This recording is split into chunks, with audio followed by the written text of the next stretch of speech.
Bonsoir à tous. À la une de ce journal, le Cameroun croise les doigts et a le regard rivé sur la réunion du comité exécutif de la CAF prévue demain au Ghana.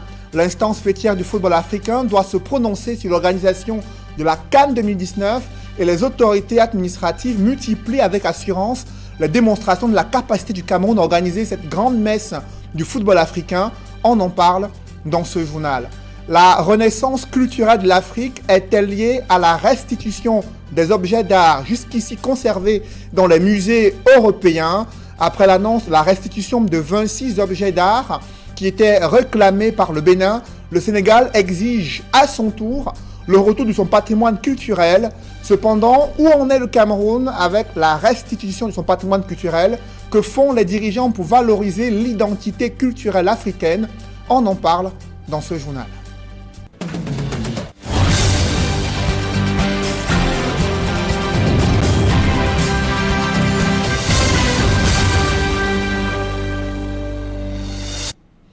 Merci de suivre cette édition complète de l'information sur Equinox Télévision. Le syndicat national des enseignants du supérieur fait le point sur sa première grève qui vient de s'achever malgré leurs revendications. Rien n'a véritablement bougé en ce qui concerne le paiement de l'une des tranches de primes de recherche pour les enseignants-chercheurs au Cameroun. Ils comptent remettre ces mouvements de grève d'ici le début du mois de décembre. Si rien n'est fait, on fait le point avec nos équipes du côté de Yaoundé. Après 3 jours de grève dans les universités d'État, le syndicat national des enseignants du supérieur, le SINES, note que le mot d'ordre de grève a été suivi massivement. Les collègues ont adhéré massivement, en majorité à 100% dans la majorité des campus, surtout les universités de Boya, Bamenda, Douala. Ici à Yaoundé, on a eu environ 85%. À Maroua aussi environ 85%, Gaoundéré 80%. Donc c'était satisfaisant. Toutefois, la grève n'a pas eu la même ampleur dans toutes les universités. Une situation qui s'explique selon le SINES. Cette grève est lancée par le syndicat des enseignants du supérieur et tous les collègues ne sont pas membres du syndicat. C'est vrai qu'il y a des sympathisants. Et puis n'oubliez pas, il y a beaucoup de collègues qui sont nommés dans les administrations. Et quand on lance des grèves, c'est à ce moment-là qu'ils trouvent qu'ils doivent venir faire coup peut-être pour satisfaire l'administration, oubliant qu'ils font d'abord partie du corps avant d'être nommés dans les administrations centrales. Pour la suite, le SINES, qui ne considère pas la levée du mot d'ordre de grève comme un échec, espère que les problèmes soulevés trouveront solution afin d'éviter de retomber dans les mêmes travers. Dans une négociation, quand vous demandez 10 et que l'on vous accorde 5, alors vous cédez ou alors vous mettez un bémol à vos revendications, sachant que c'est une négociation et c'est un phénomène qui est permanent. Donc on ne peut pas être radical, non. On espère que le ministère ne nous poussera plus à bout. On attend le 4e trimestre bientôt et nous souhaitons de tout cœur que le ministre de l'enseignement supérieur fera tout pour que cette situation regrettable ne se reproduise plus. Le syndicat national des enseignants du supérieur revendiquait notamment la tenue régulière des sessions de la commission chargée des changements de grade, la tenue régulière du cadre de concertation permanente, une meilleure gestion des IPES et le paiement de la prime de modernisation accordée par le chef de l'État. 2019 s'annonce d'ores et déjà difficile pour des étudiants camerounais et africains qui souhaitent poursuivre leurs études en cycle master et doctorat dans les universités françaises.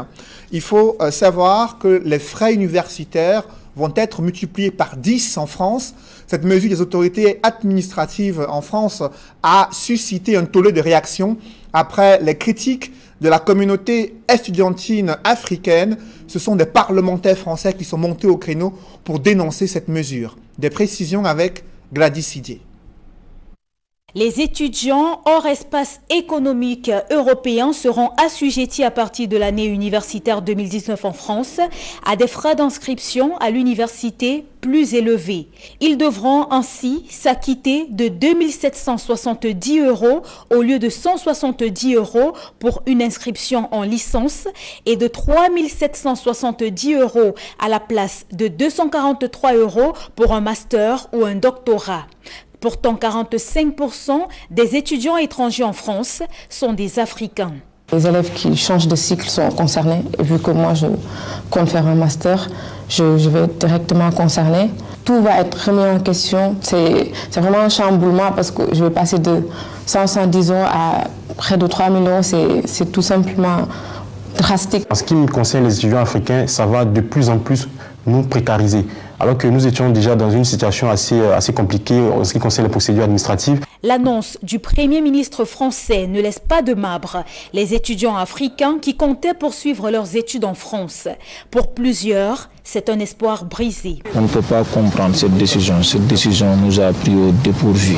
C'est un espoir brisé pour beaucoup d'étudiants qui seront obligés de voir ailleurs, de continuer leurs études ici au Sénégal ou de voir les autres pays qui sont plus favorables. Une mesure discriminatoire dénoncée par des députés français dans une tribune publiée sur le site du journal lepoint.fr. Tribune consignée par Mjid El Guerab, Jean-Luc Mélenchon, François-Michel Lambert, Samia Ghali, Michel Castellani et plusieurs autres députés français. Cette sélection par l'argent, comme ils l'ont appelé, est inacceptable. Ils estiment que les risques encourus par une telle mesure sont graves, car non seulement le nombre d'étudiants étrangers en France est susceptible de chuter en raison d'un effet d'éviction, mais cela risque également d'accroître l'exclusion d'étudiants internationaux pour des raisons économiques. Ils voient en cette mesure une rupture du principe d'égalité qui aboutira à ce que seuls les étrangers les plus fortunés pourront étudier en France. Officiellement, le gouvernement français veut attirer les étudiants d'Inde, de Chine ou de Russie. Pour les étudiants africains, c'est un désaveu brutal. Et toujours dans les milieux estudiantins, après avoir obtenu ses diplômes, la question de l'insertion socio-professionnelle se pose avec acuité dans la région de l'Adamawa. Là-bas, le FNE propose à ces jeunes Camerounais d'explorer des opportunités qui existent dans le secteur agro-pastoral. Reportage Jean-Blaise Noupayé et Julingue Nyandé. Le secteur agropastoral présenté comme moyen de lutte contre le chômage des jeunes de la région de l'Adamawa. Le Fonds national de l'emploi, qui fait ce constat, vient d'organiser une rencontre dans la ville de Ngaoundéré avec différents acteurs pour les sensibiliser sur les perspectives et les opportunités d'emploi. Nous avons organisé cette sectorielle pour permettre à tous les intervenants dans le domaine agro-pastoral de venir exposer les difficultés et leurs acquis dans ce domaine précis afin d'édifier notre population cible, que sont les entreprises, les demandeurs d'emploi et les administrations publiques qui sont en charge des activités agro-pastorales dans la région de l'Adamawa. Le domaine qui reste précaire dans cette localité pourrait connaître un essor favorable si la jeune génération en prenait conscience. Les jeunes s'intéressent, mais ils ne comprennent pas, ils ne voient pas la voie de leur insertion. Parce que le marché n'est pas organisé. Si tu produis, tu ne vends pas cette année, tu ne reproduiras pas la même activité l'an prochain. Il y a ça. Il y a une insécurité ambiante dans la région. Et puis quand on va dire à un jeune et une femme va conduire les bœufs dans la brousse, ce n'est pas possible. Il faut humaniser ce travail. Les moutons et les chevaux qu'on a ici, c'est dans des cases. Et pourtant, ça rapporte beaucoup d'argent. C'est un problème d'organisation, c'est un problème de vision. La sectorielle s'est achevée par la présentation d'un panorama de potentialités de projets, avec pour principal objectif le développement de l'emploi des jeunes. C'est la semaine nationale consacrée à une couche sociale défavorisée les personnes handicapées malgré la signature d'un décret d'application portant promotion et protection de ces handicapés. Rien n'a vraiment changé dans leur quotidien. Ils éprouvent toujours de sérieuses difficultés à s'insérer dans la société, mais surtout à trouver une activité génératrice de revenus afin de pouvoir être autonomes sur le plan financier. Évocation et évaluation de la mise en œuvre de la politique gouvernementale en faveur des handicapés, c'est dans ce reportage que signent Emmanuel Diop et Guy Zogo. La journée mondiale des personnes handicapées met dos à dos le gouvernement et les personnes vivant avec un handicap. Si fort du thème de cette année, axé sur l'autonomisation des personnes handicapées, une rencontre sportive sert d'exemple, le compte n'est pas toujours bon. Encore dans ce pays, pas mal de personnes handicapées qui ne peuvent pas aller à l'école. D'abord parce qu'elles n'ont pas de moyens et parce qu'elles ne disposent pas dans leur environnement d'une école appropriée, n'est-ce pas, pour leur encadrement. Donc, nous pensons qu'il y a encore à travailler dans ce domaine. Pour le gouvernement, l'option consiste donc à prendre l'engagement d'autonomiser davantage les personnes vivant avec un handicap. Nous prenons l'engagement, n'est-ce pas, de poursuivre les actions qui sont menées pour autonomiser la personne handicapée et mettre en œuvre les mesures de discrimination positives qui ont été prévues par les textes d'application. Pourtant, cette volonté affichée n'est pas toujours traduite dans les faits en faveur des personnes vivant avec un handicap. Lorsque la personne handicapée peut aller à l'école, il y a le matériel didactique spécialisé qui est rare, qui est coûteux et qui n'est pas toujours, n'est-ce pas, à la portée des personnes handicapées. Face à cette réalité, le gouvernement consent qu'il faut continuer pour maintenir le cap. Pensons que nous avons vraiment des défis à relever. Il faudrait poursuivre ces actions-là et le cap est fixé. Le message, c'est de se mobiliser davantage pour pouvoir autonomiser, poursuivre l'autonomisation de la personne handicapée. Cependant, au-delà de ces insuffisances, quelques acquis sont relevés qui devraient être consolidés pour une meilleure insertion sociale des personnes vivant avec un handicap. La loi donne la possibilité aux personnes handicapées de participer à la vie politique et la loi dit même que l'État encourage ces personnes. Donc, il faudrait que cet encouragement se fasse de manière concrète et qu'elles puissent, n'est-ce pas, accéder même à des responsabilités dans notre pays. Au Cameroun, selon des chiffres de 2011, 5,4% des personnes, soit près d'1 350 000 personnes, vivent avec un handicap. C'est un coup dur pour des commerçants installés au Food Market situé à Bamenda dans la région du Nord-Ouest. Des flammes ont consumé près de 200 boutiques. L'incendie s'est déclaré dans la nuit de mercredi à ce jeudi. Les sapeurs-pompiers ont mené une rude bataille contre les flammes. L'incendie a été circonscrit au petit matin. Aucune perte en vie humaine signalée jusqu'ici, mais d'importants dégâts matériels enregistrés. Ces dégâts interviennent à quelques semaines des fêtes de fin d'année, notamment dans une ville de Bamenda qui vit au rythme de la crise anglophone et des journées déclarées ville morte. Un bébé de 2 ans qui a été tué dans un accident survenu cet après-midi au lieu dit d'Odane, à Loum Chantier, dans cet arrondissement situé dans le Mungo. Les autres victimes grièvement blessées sont dans un centre de santé. Elles ont vu impuissantes leur maison être détruite par un camion. Le chauffeur a perdu le contrôle du gros engin après avoir traversé à grande vitesse un dodane. Le camion a terminé sa course folle en détruisant des maisons. Le chauffeur, dans un état d'ivresse, reconnaît qu'il était distrait durant des échanges avec son assistant. C'est là où le pire s'est produit. Je vous le disais en titre, l'heure a-t-elle sonné pour la restitution des objets d'art du continent africain conservés dans des musées en France? L'annonce de la restitution de 26 œuvres d'art au Bénin, réclamée par le Bénin, a suscité de vives réactions à travers le continent. Des précisions avec Éric Marcian-Djomo. 26 objets d'art seront restitués au Bénin à la suite de cette décision d'Emmanuel Macron. Parmi ces objets figurent en bonne place les statues royales d'Abomey, actuellement au musée du Quai Branly à Paris et importées du Bénin en 1892, par des colons français.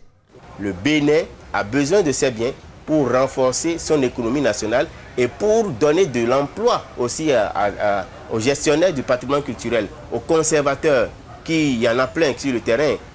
Emmanuel Macron voudrait réunir dans les prochaines semaines des partenaires européens et africains pour construire une politique d'échange et de restitution de ces objets.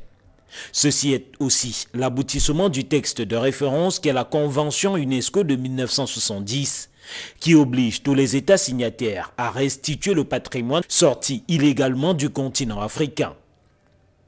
90 000 objets d'art issus de l'Afrique subsaharienne sont aujourd'hui dans des collections françaises, parmi lesquelles 46 000 qui ont été volés durant la période coloniale. Ainsi, l'on évalue à entre 85 et 95% du patrimoine africain d'objets d'art qui serait aujourd'hui hors du continent. Les dommages pour les Africains sont essentiellement historiques et culturels, car l'impact sur de nombreux peuples est incommensurable, allant jusqu'à la perte des référents matériels, culturels et divins. Emmanuel Macron ira-t-il jusqu'au bout de cette volonté de restitution partielle ou totale?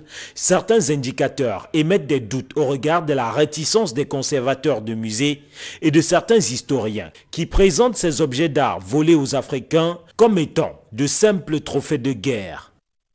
Après le Bénin, le Sénégal exige lui aussi le retour de son patrimoine culturel conservé dans certains musées en France.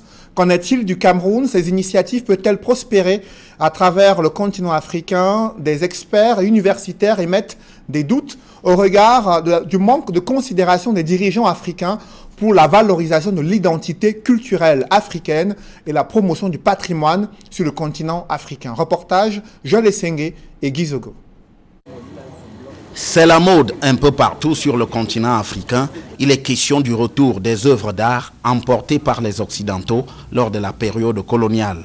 Face à ce phénomène, l'africaniste Mbombok Mbokbasson estime que l'idée est bonne, mais à condition de réhabiliter le modèle sociétal africain originel. L'idée de faire revenir nos masques, etc., qui est probablement souhaitable, mais des masques pour faire quoi? Dans la mesure où nos masques fonctionnaient en termes de régulation de la société. Au sens du penseur, les remettre simplement dans les musées serait s'éloigner des missions que ces œuvres d'art ont souvent remplies. Ces objets étaient des objets publics qui étaient souvent mis soit devant les chefferies, soit à l'intérieur des chefferies, parce que leur enjeu c'était la capture du psychisme des individus. C'est-à-dire que quand ils sont en face de vous, ils bloquent vos intentions les plus profondes, les plus manifestes, pour peu que ces choses-là ne soient pas conformes avec la vérité souhaitée par la société globale. Pourtant, ajoute-t-il, c'est un ordre dominant qui règne sans partage aujourd'hui en Afrique, jusque dans les chefferies. Il faut réhabiliter les traditions à partir desquelles ces choses-là vivaient. Sinon, ça ne sert à rien. Regardez toutes nos chefferies aujourd'hui, elles servent de marchepied à l'organisation de l'État dominant. Elles sont déstructurées. Cela, poursuit-il, loin de l'exemple des Arabes et des Asiatiques qui ont su allumer des contre-feux. Leurs confréries à eux ont pour objectif de contrôler l'ordre du monde. Donc du coup, il faut affaisser les nôtres. D'où la force du soufisme présent chez les Arabes, du taoïsme chez les Asiatiques. Un peuple qui n'a plus ses confréries ne peut pas s'en sortir. En définitive, conclut l'africaniste, le pire est que l'élite dirigeante africaine actuelle n'offre aucune garantie pour le retour aux sources. Elle est incompétente. Elle pleure le prélat, elle adore l'objet, le maître. Elle cherche des réjouissances que le maître va lui reconnaître. Elle ne peut pas. Si vous les prenez aujourd'hui, vous comptez sur l'élite christianisée pour lesquelles on dit que nos choses sont fétichistes, pour lesquelles l'islam dit que nos choses sont faites pour être des choses de sorcellerie.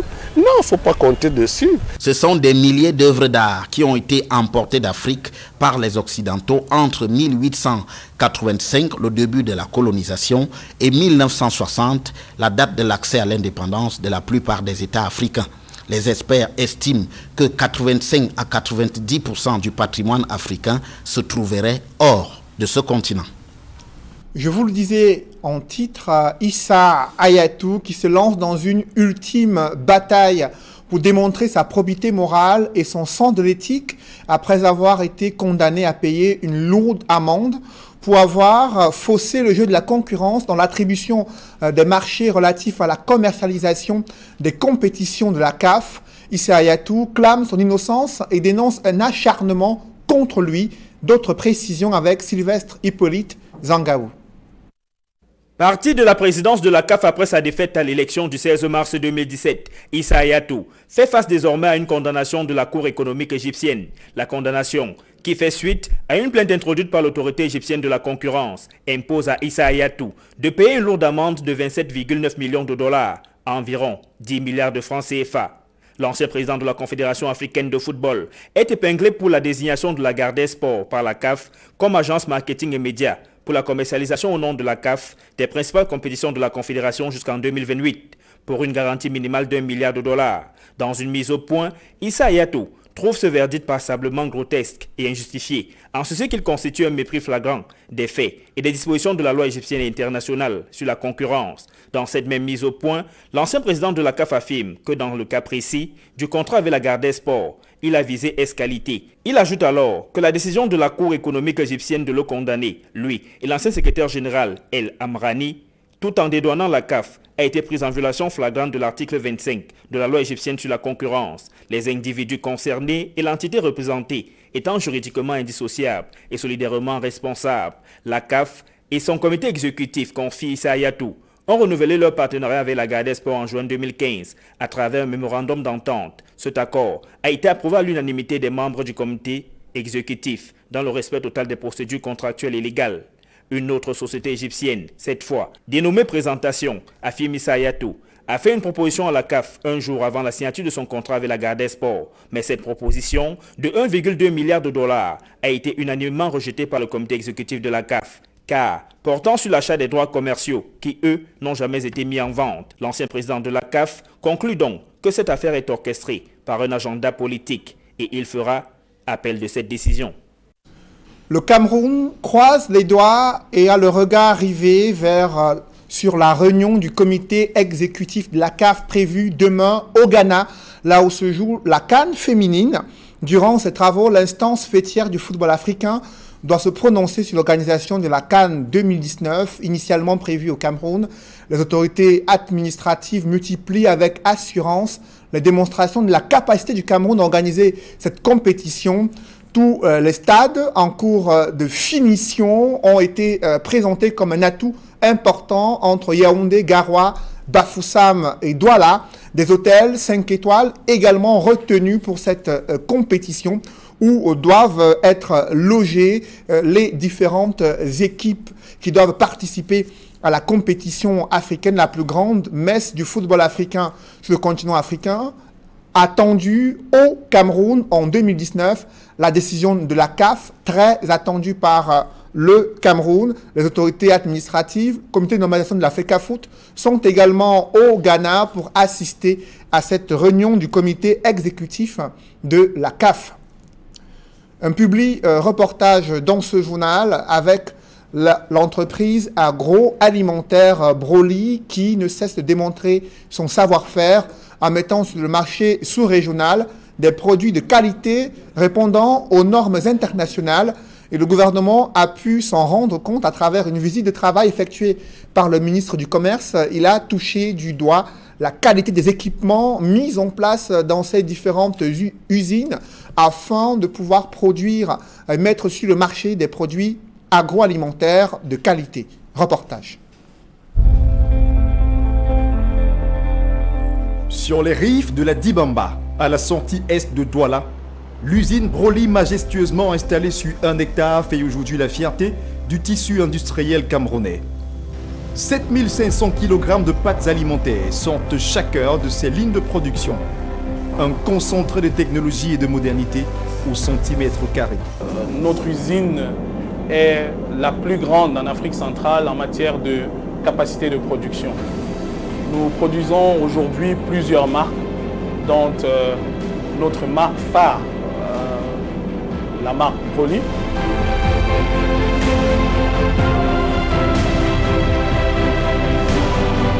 Et pour séduire cette clientèle, le géant camerounais de la production et de la distribution agroalimentaire a élargi son portefeuille produit. 117 références, 13 catégories de produits, uniquement les meilleurs aussi bien en mayonnaise, en lait en poudre ou en pâtes alimentaires.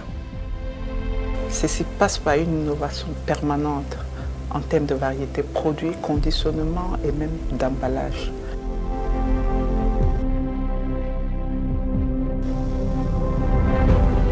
Grâce à son réseau de 7 agences et de 50 distributeurs agréés sur l'Afrique centrale, Broly est devenu la marque des pâtes alimentaires la plus vendue au Cameroun. Un travail de terrain porté par des ambassadeurs comme Léonce, 3 fois près de l'excellence commerciale de la marque. Ce qui motive à travailler avec Broly, nous avons des produits de bonne qualité, les marges intéressantes, les collaborateurs disponibles et un promoteur ambitieux.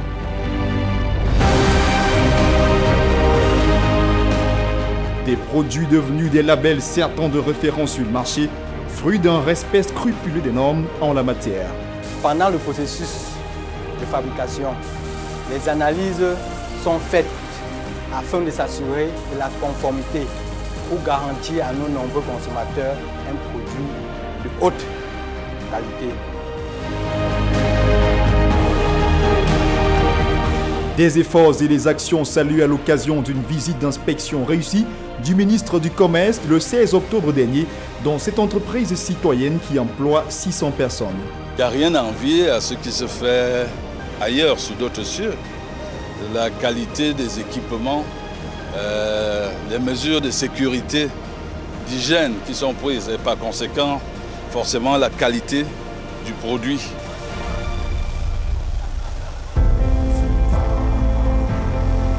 « 15 ans après son lancement, la recette Broly complètement maîtrisée a révolutionné les habitudes alimentaires des Camerounais. Une passion pour la qualité, la passion de bien nourrir.